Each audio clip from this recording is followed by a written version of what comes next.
Esse primeiro raio-x, Beto, tem umas posições interessantes. Eu vi um levantamento que abrange todas as administrações, desde FHC, né, que foi o primeiro presidente eleito após a democratização e eleito por eleições diretas, né? E os números, eles são muito parecidos entre todos eles, do FHC até o Lula nesse seu terceiro mandato, passando pela Dilma, só não foi colocado o Collor, porque o Collor acabou sofrendo impeachment no segundo ano, né?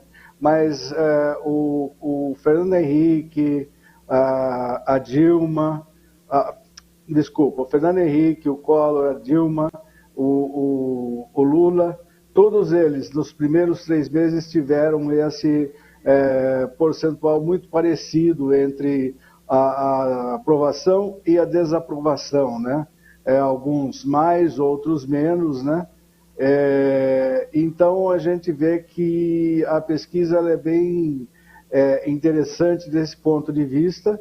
É evidente que o Lula ele perdeu alguns pontinhos aí pelas coisas que ele andou dizendo aí. Ele perdeu para ele próprio, né? Como o Jair Bolsonaro costumava fazer, né?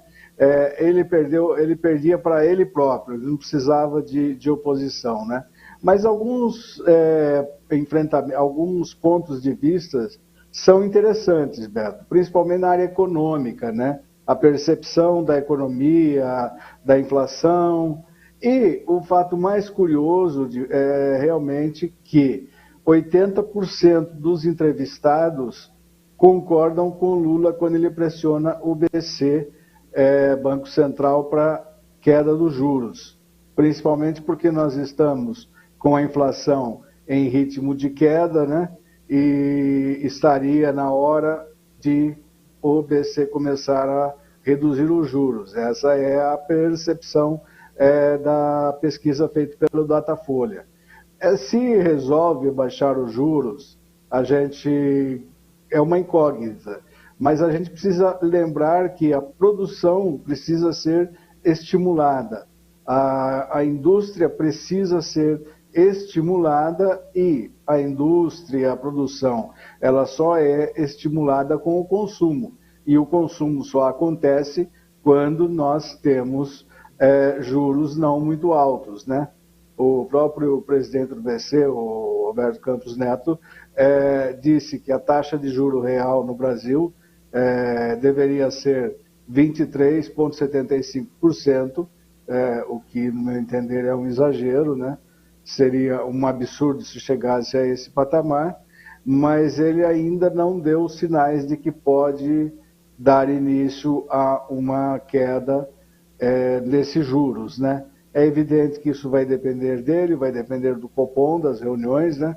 E como o Banco Central agora tem essa independência, não tem como haver uma interferência política, o que, do ponto de vista da economia, é muito positivo, a gente sabe disso, né? Não pode haver interferência, assim como não haverá interferência no novo presidente do Banco Central, quando o Lula escolher o sucessor do Roberto Campos, né, que vai entrar pelo mandato do próximo presidente, quer seja o Lula ou outro qualquer, também não pode sofrer interferência. Mas eu também penso dessa forma, Beto. Eu acho que quando a gente tem a questão de um presidente do Banco Central rentista, como é o Roberto Campos Neto, você fica muito amarrado nessa questão dos operadores, das corretoras e corretores de bolsa de valores, né? Porque estimula esse rentismo, ou seja, estimula fazer o dinheiro produzir dinheiro. E nós estamos precisando de produzir alguma coisa que seja não o dinheiro propriamente dito, o dinheiro é uma consequência dessa produção, mas na produção industrial, na produção agrícola, e nós temos que pensar nisso. Só o rentismo, ele abarca uma parcela pequena da população que continua ganhando muito, em detrimento à maioria da população, Beto. É isso que nós temos que pensar. Pensar em produção, pensar no momento industrial, no comércio, e isso só acontecerá no momento em que os juros começarem a baixar, né? Porque você sabe, você vai comprar um aparelho eletrodoméstico a prazo, você sabe a quantidade de juros. Às vezes, dependendo do financiamento, você paga quase o dobro do mesmo produto se você tivesse o dinheiro à vista, né?